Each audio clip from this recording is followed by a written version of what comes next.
Pinkalicious Flower Girl. This is the story Greta chose. It's Greta's last day with me. Her mommy is home, and this is the story she chose. It's a fun one. I think you'll enjoy. Sit back and relax.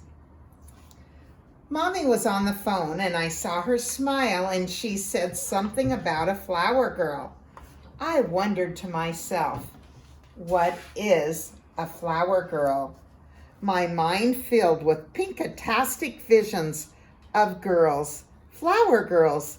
It was positively pinkerific. I wanted to be a flower girl, and I decided to start making my costume right away. I had to find some good supplies. My green tights would be good for a stem, and then I had to figure out how to make the petals. Peter said, "What are you doing?" And I told him I'm a flower girl. "Wow," said Peter. "Can I be a flower boy?" Actually, I want to be a tiger lily because that sounds ferocious. "I am a fragrant rose," I said, and I squirted Mommy's best perfume all over me. As soon as our outfits were done, Peter and I rushed out in the sunshine. Peter ran around yelling, "Look out, I'm a flower. I'm a tiger lily." I twirled around, "Look how delicate my petals are, and don't I smell rosalicious?" Oh my goodness. "What are you doing and what does that smell?" asked our daddy. I was surprised he couldn't tell by looking at us. "Haven't you ever seen flower children before? I am a flower girl and Peter is a flower boy." Daddy chuckles.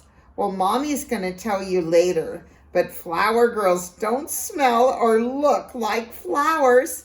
They throw flowers." I was shocked. "Are you sure?" And Daddy laughed. "Yes, it's true.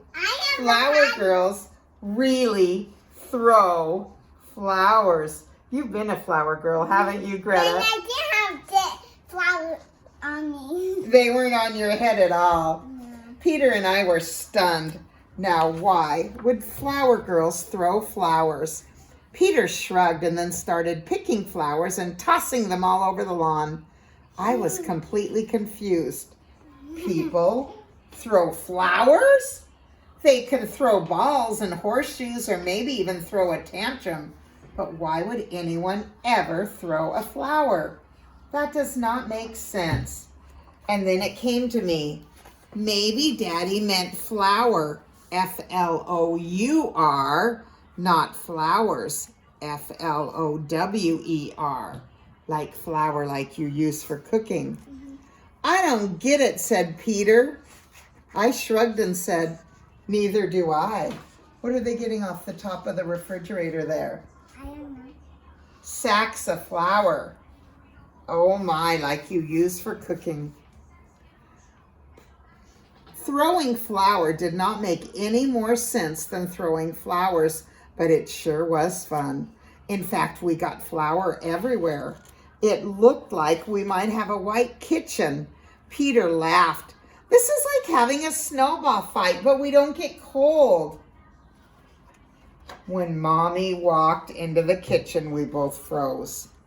She stared at us. She stared at the room. It was a mess. Mommy was speechless. Finally, she said, "What are you doing?"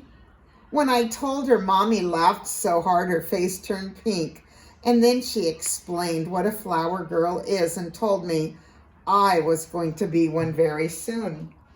"My cousin wants you to be the flower girl at her wedding. Isn't that great?" Being a flower girl was even better than I had imagined. I was part of the wedding, and I love parties. I got to wear a pinkatastic dress too, and I got to throw petals while the bride walked down the aisle.